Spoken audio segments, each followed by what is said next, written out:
welcome everyone, welcome Rotarians, welcome back to Michael.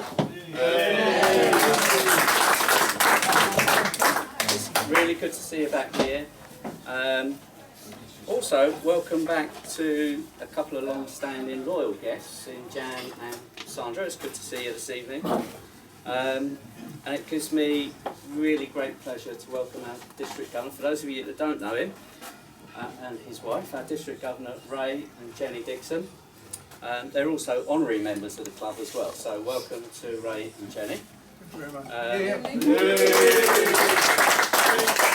Welcome back also to our, this is where my lips go wrong, Assistant District Governor Chris. Always welcome here, so thanks for coming tonight.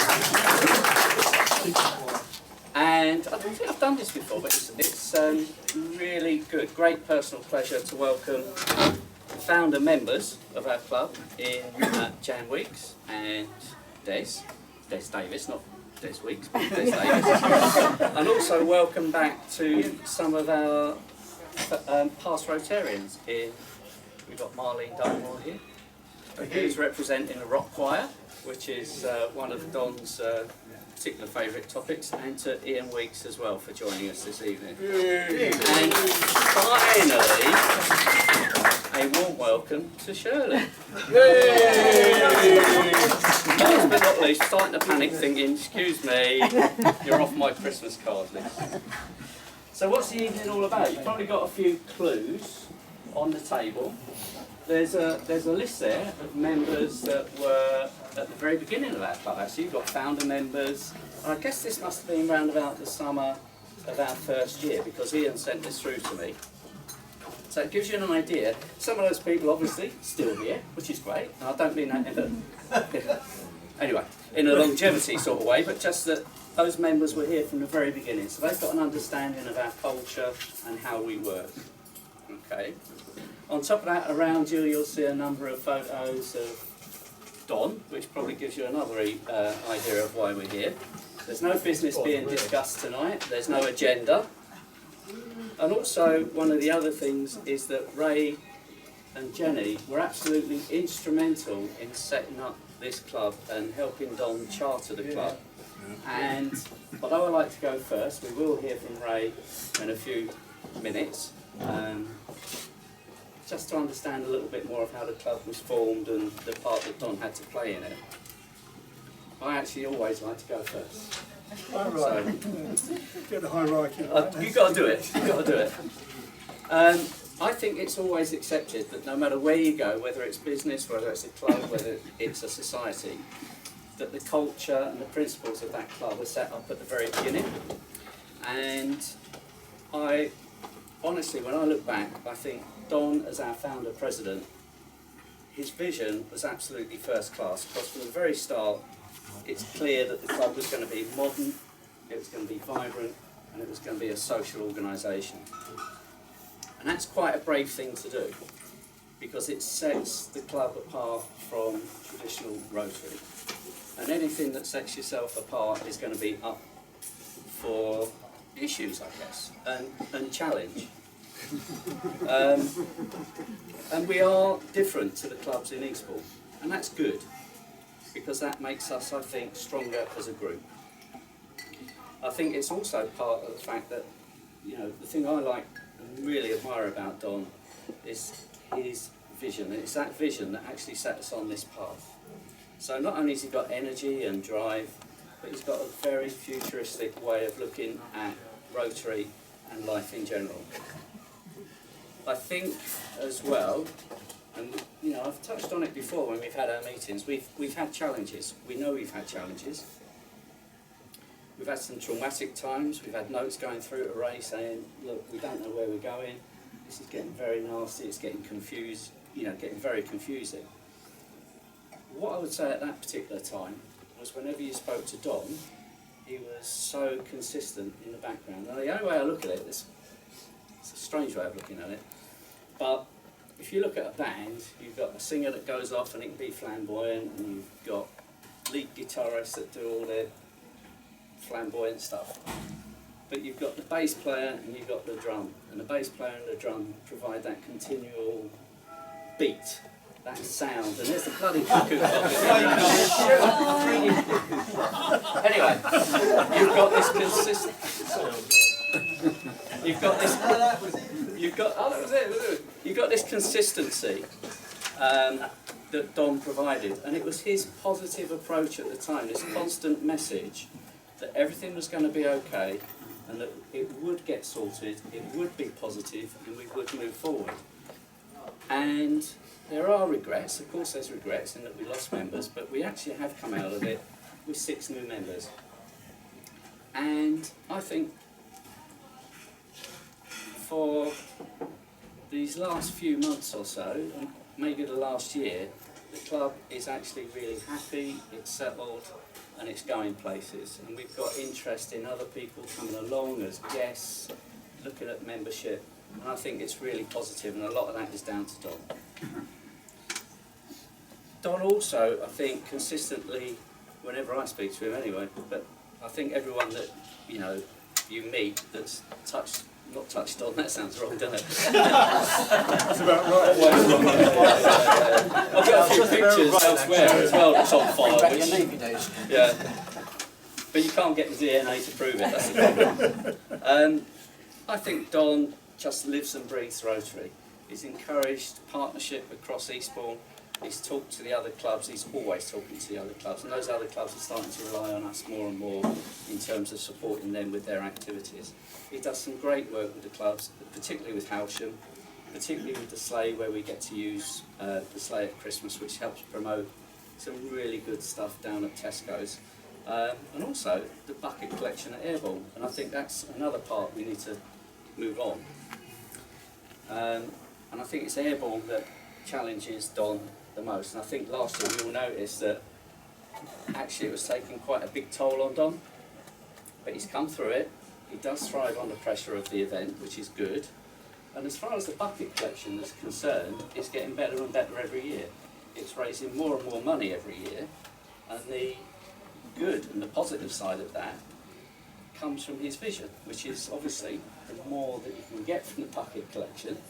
I know the council gets some money from it, you know, they get the bulk of it, which is fine, but the more we get as a club, and the clubs of Eastbourne come together, which is what Don keeps driving, the more we get from it, the more the charities get.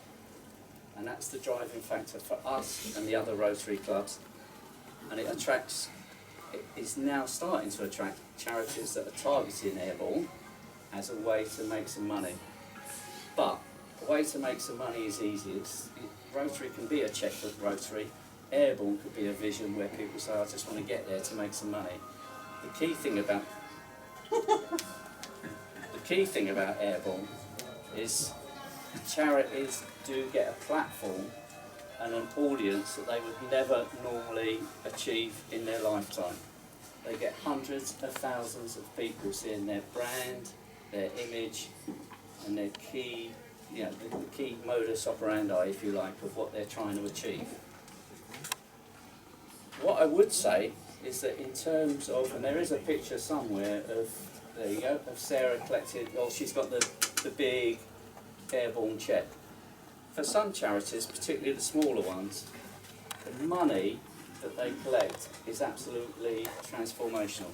They would never have raised £5,000 in one go, or even in a year. And what they've been able to do with that will make a huge difference to their volunteers, to Sarah herself as the physio, but most importantly to the children that use that charity. And that's down to Don. I want to quote now from our past president Peter, who sent me a note. That's Peter Thomas. Okay. And I quote, Don is a very dedicated Rotarian and puts in a lot of effort on our behalf. He is Airborne, as far as I can tell, organising collectors, working with council to ensure our Rotary Club is not left out.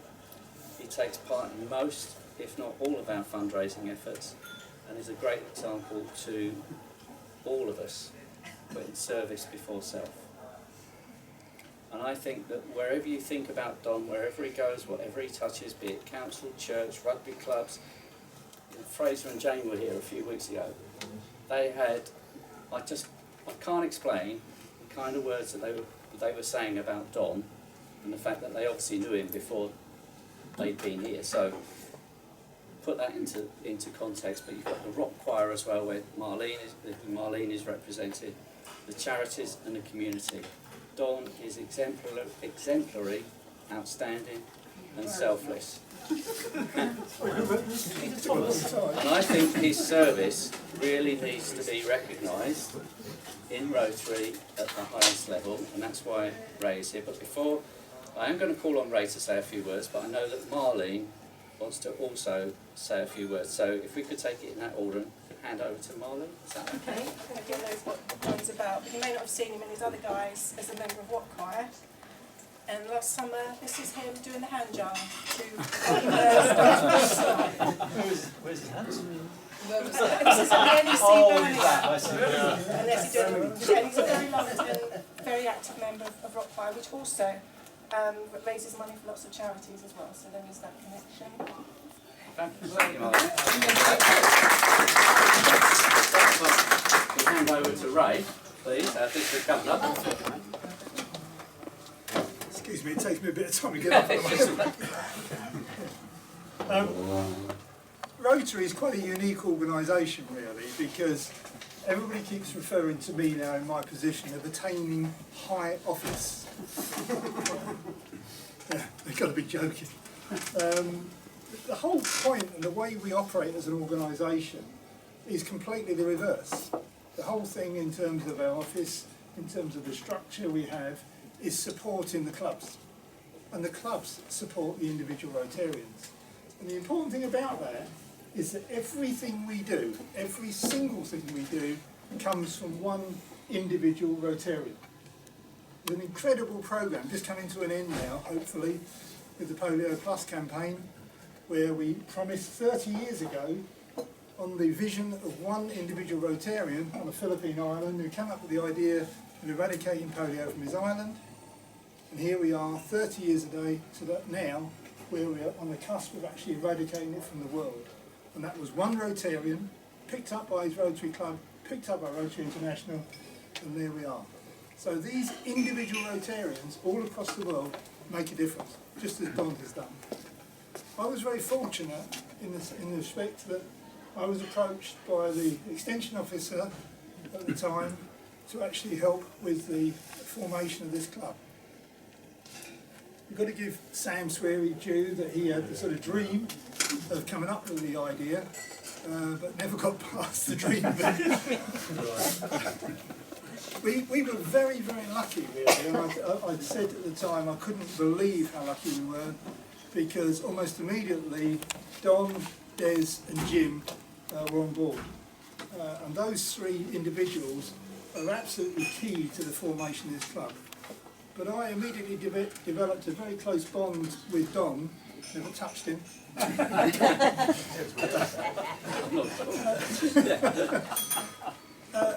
And it became quickly apparent that Don's, as you say, vision, and it's quite the right word, was the key to this particular club. And that has stayed right through to today. And Don still rings me on fairly regular occasions just to, keep me up to date, keep me in touch, and foolishly ask my advice. But nobody's perfect. I really can't say enough praise about you, but I will just compare you to one other individual, if I may. There's a chap called Paul Percy Harris, who formed Rotary 110 years ago. Now, he had a very troubled upbringing. He was born in Wisconsin, and his family fell very quickly on quite hard times. They found that they couldn't really support their new young son, so at the age of 2 years old, he was shipped off to his grandparents in Vermont.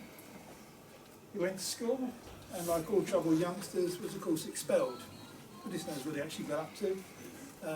He went through his schooling years, and then went to university, where he was again expelled. This time for being involved with some sort of funny sort of organisation. Do you see the similarities already? The point was that he went on to actually form the Rotary movement. having finally got qualified, he moved to Chicago. And it must have been a very difficult transition going from a small town country boy to a big city.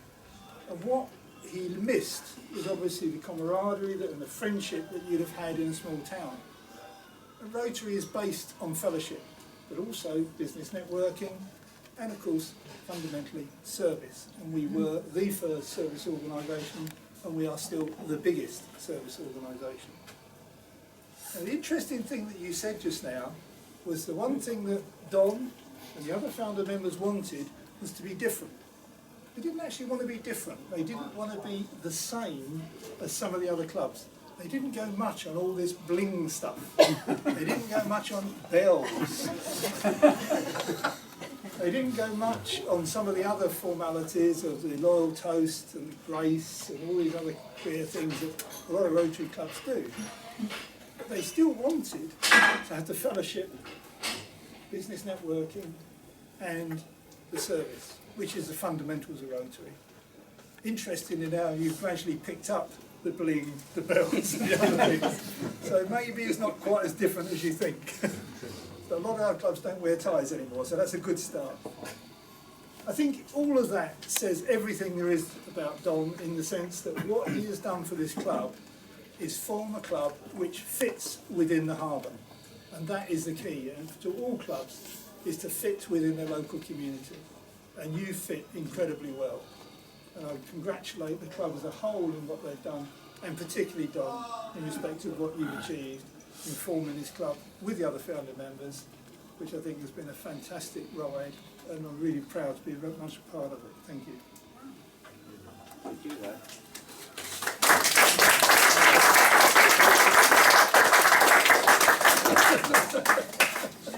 What I'd like to do is invite Ray and Don.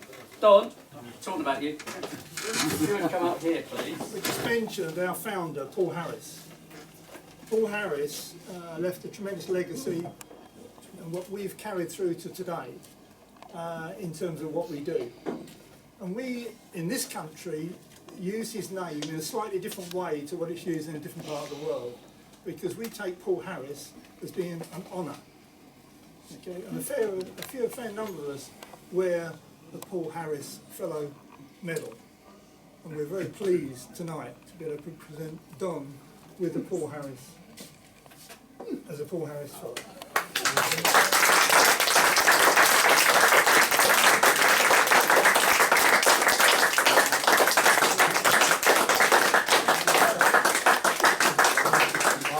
You weren't expecting that, Don, were you? So hopefully he has another speech ready.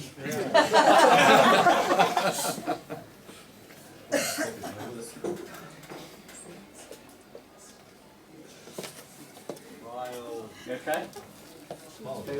Sorry. Good. First time I've been quiet. Lost for words. This is the quietest it's ever been. And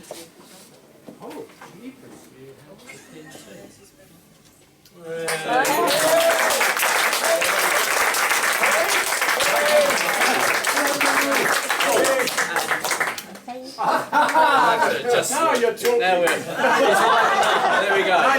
Now it's worked. So, whether you would like to say a word. Something?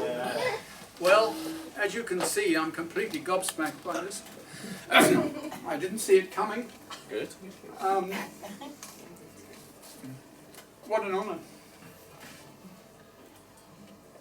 To me, the joy of being in Rotary is here, all of you. Those of you who helped at the beginning, when I was desperately trying to find a way forward to form the club. The fifth one in Eastbourne, where several other clubs said, what do we need another club for? And I said, yes we do, because none of the other ones that I'd seen at that time seemed to fit the kind of image that I wanted. And I'm so pleased to see some of my old friends and supporters, so many of you here, because without you all, couldn't have done it. Des, you were absolutely key, you know, in terms of those early days. The three people that Ray mentioned, Des, myself, and Jim Hull, were the three previous Rotarians. We'd all been in Rotary before, but very different Rotary. Huh? And I just knew that my experience of Rotary in Dartmouth, that you'd think would be much the same, a holiday place, but it wasn't. It was a lunchtime business club, suits or whatever. I just knew it wouldn't work here. And I just wanted it to be fun. I wanted to make sure that everybody joined Rotary to enjoy themselves, fellowship, socialising, that sort of thing. But really, the bottom line was to enjoy what we do, to make a difference and have fun while we do it. And Peter will know, because he's kept this going absolutely all the way through. We raise money, we make a difference, but boy, do we not enjoy ourselves. I just, I'm gobsmacked, you know, I really didn't, at first I thought, what are these pictures? And then gradually it began to dawn on me something was happening and somehow I was involved. And all I can say to you is, all of you who are here now have made whatever effort I put in worthwhile. Because I am absolutely thrilled with the way the club is going, continually going, vibrant and whatever. And I think I've mentioned this to you often because I think it's important that you all realise how important each individual one of you is to the club. It's not a one-man club, it's not a six-man club. There's a board, and sure, we try and guide things and get down to the nitty-gritty.